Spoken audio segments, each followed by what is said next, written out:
मौज़ूद सामीन, मैं मुश्ताक अहमद वानी, साबिक़ सदर शोबा उर्दू बाबा गुलाम शाह बादशाह यूनिवर्सिटी राजौरी जम्मू व कश्मीर आपकी खिदमत में अपनी एक ताज़ा तहरीर करदा कहानी आधी ही मौत का जश्न पेश कर रहा हूँ। मुझे उम्मीद है आप इसे गौर से सुनेंगे।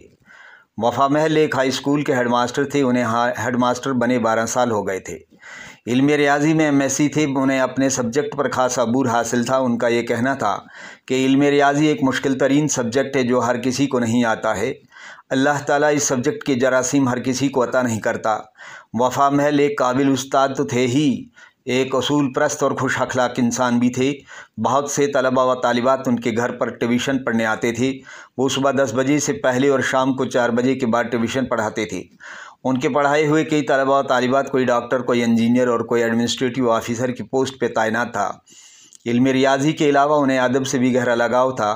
वो अंग्रेज़ी, हिंदी और उर्दू के बुलंद पाया शायरों और अदीबों के अदबी कारनामों से बखूबी वाकिफ़ थे। अपनी तहरीरों और तकरीरों में वो अक्सर मौका व महल के एतबार से बड़ी उम्दा शार से अपनी बात को बहुत मौसर बनाते थे। वो दर्स व तदरीस को इबादत से कम नहीं समझते थे। वो सफाई, सच्चाई, लिखाई, पढ़ाई और अच्छाई पर जान छड़कते थे। गर्ज़े के एक बेहतरीन मुदर्रिस के तमाम अवसाफ उनमें मौजूद थे। वो अपने इलाके एक मशहूर और काबिल तरीन मुदर्रिस तस्लीम किए जाते थे।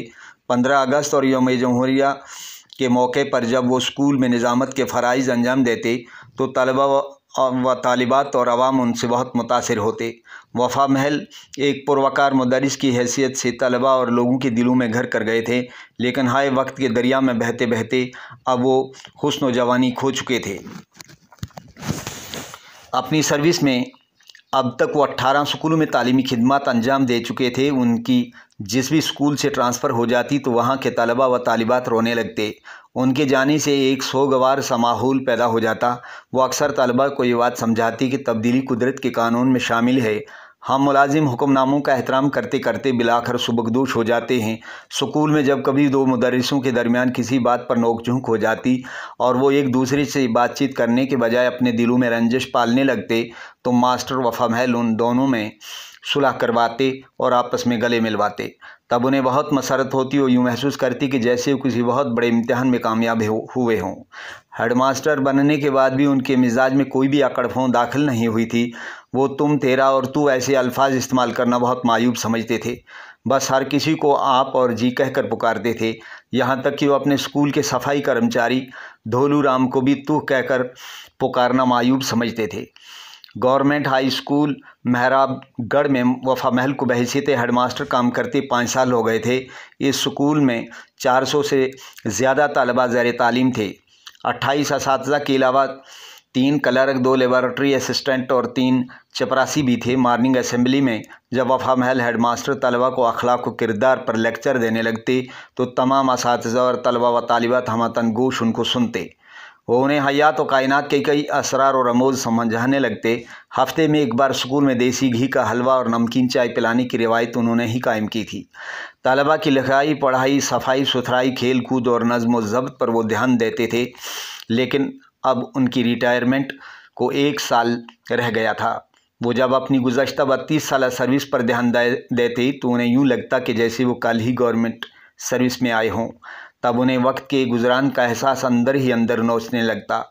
उनके पूरे वजूद में एहसास एक दर्द व करब बनकर सरायत कर जाता कि दिन, महीने, साल गुजरते जाएंगे और मेरा वजूद एक नाकरा वजूद की सूरत इख्तियार कर लेगा और फिर एक वक्त आएगा कि बेबसी व बेसरो सामानी का आलम मुझे घेर लेगा।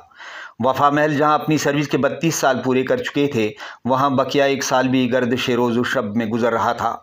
एक रोज़ वो अपने ऑफिस में बैठे किसी हद तक मगमूम हालत में थे।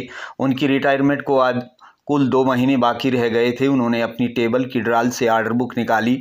उसमें दिन के 2 बजे के बाद तमाम स्टाफ के साथ मीटिंग का आर्डर लिखा और टेबल बेल बजाई।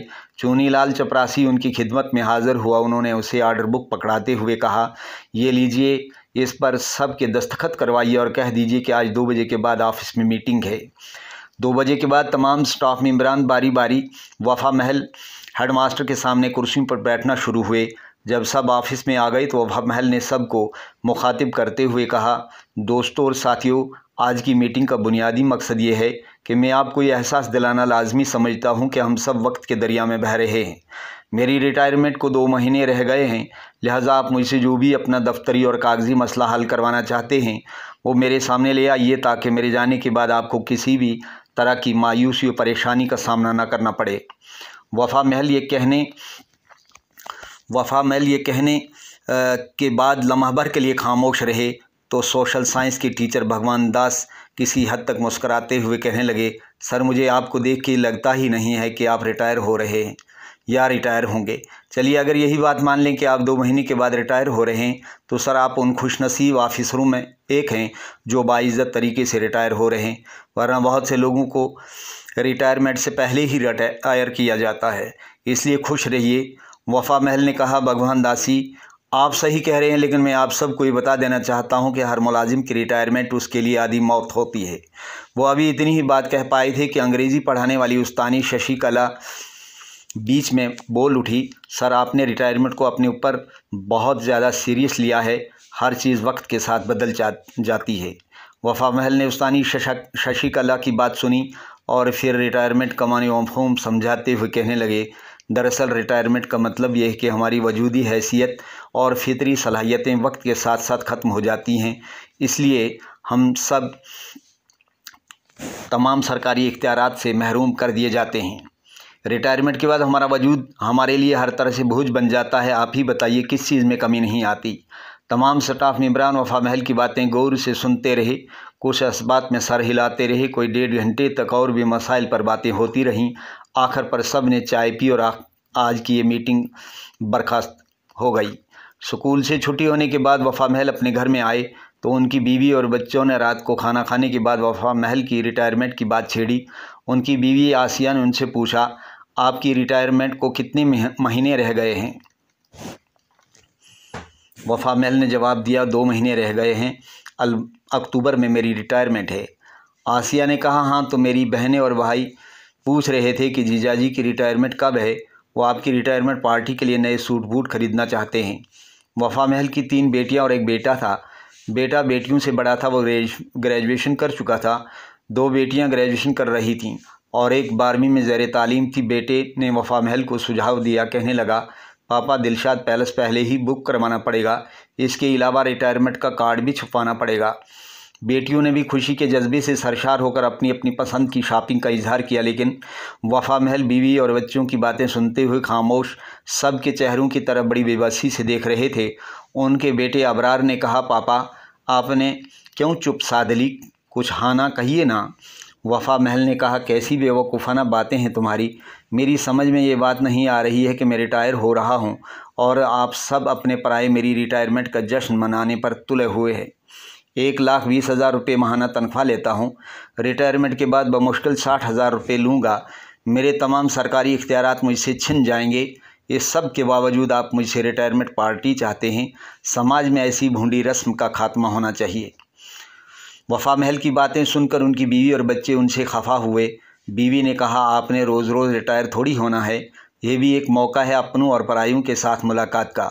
बेटे ने कहा, पापा हर चीज़ को नफ़ा और नुकसान की नज़र से देखते हैं, ये नहीं सोचते बगैर रिटायरमेंट पार्टी के लोग क्या क्या ताने देंगे, क्या क्या बातें करेंगे। वफ़ा महल के बहुत कुछ समझाने के बावजूद उनकी बीवी और बच्चे इस बात पर अड़े रहे कि उनकी रिटायरमेंट पार्टी हो के रहेगी। वफ़ा महल ने बदले नाख्वास्ता दिलशाद पैलेस बुक कराया। पेशगी के तौर पर दिलशाद पैलेस के मालिक को 50,000 रुपये दिए, अपनी रिटायरमेंट का कार्ड छपवाने के लिए भेज दिया। तकरीबन 200 आदमियों को दावतनामा भेजना तय पाया। 31 अक्टूबर को गवर्नमेंट हाई स्कूल मेहराबगढ़ के स्टाफ मेंबरान ने वफ़ा महल को एक शानदार पार्टी दी। तकरीबन हर स्टाफ मेंबर ने उनके औसाफ बयान किए। 31 अक्टूबर का दिन वफ़ा महल के लिए एक यादगारी दिन था। स्कूल में तमाम बच्चे अपने अपने हाथों में फूल लिए तरतीब वार बाहर खड़े उनके ऑफिस से निकलने का उनका इंतज़ार कर रहे थे। वो हर एक मर्द स्टाफ मेंबर से गले मिल रहे थे, सबसे माफ़ी चाहते थे। उनके गले में रुपए और फूलों के हार पड़े हुए थे, लेकिन उनकी आंखें आंसुओं से छलक रही थीं। वो बड़ी हसरत से अपने स्कूल के ऑफिस को देखते हुए जो ही बाहर निकले तो बच्चों ने उन पर फूल बरसाने शुरू किए। उनकी वीडियो बनाई जा रही थी। 8वीं 7वीं और 10वीं जमात के तलबा व तालिबात बारी बारी उनके गले मिल लग के रो रहे थे। उन्होंने सब बच्चों की तरफ अपना अलविदाई हाथ लहराया और गाड़ी में सवार होकर अपने साथियों के साथ सीधे दिलशाद पैलेस पहुंच गए। दिलशाद पैलेस वफ़ा महल की रिटायरमेंट पार्टी के लिए खासा दिलकश बनाया गया था। उनको हर शख्स मुबारकबाद दे रहा था। खाने पीने के स्टॉल तरतीबवार लगे हुए थे। उनकी अहलिया, उनके बच्चे और उनके ख़ानदान वाले और बहुत सारे लोग वहाँ मौजूद थे। यूँ लग रहा था कि जैसे वफ़ा महल को एक बार फिर दुल्हा बनने का मौका मिला हो। खाने पीने से फारग होने के बाद वफ़ा महल के चंद दोस्तों और उनके बच्चों ने उन्हें हंसता मुस्कराता देखने के लिए डेक पर आनंद बख्शी का लिखा फिल्म जीने की राह का ये गीत लगाया। आने से उसके आए बहार, जाने से उसके जाए बहार, बड़ी मस्तानी है मेरी महबूबा, बड़ी मेरी ज़िंदगानी है मेरी महबूबा। इस गीत की धुन पर वफ़ा महल के कुछ साथियों ने उन्हें अपने साथ नाचने पर मजबूर किया। देखते देखते वफ़ा महल की बीवी आसिया को भी कुछ औरतों ने उनके साथ नाचने पर तैयार किया। कुछ ही वक्त के बाद वफ़ा महल की रिटायरमेंट पार्टी इख्तिताम को पहुंची। हर चीज़ समेट दी गई। अपने और पराये अपने अपने घरों को चले गए। आखिर पर जब दिलशाद पैलेस के मालिक ने वफ़ा महल के सामने 1,30,000 रुपये की अदायगी के लिए बिल रखा तो वफ़ा महल ने अपने मोबाइल फ़ोन से बिल चुका दिया। लेकिन उन्हें बिल चुकाते हुए यूँ महसूस हो रहा था कि जैसे उन्हें अपने और परायों ने ताबूत में रख दिया हो। शुक्रिया।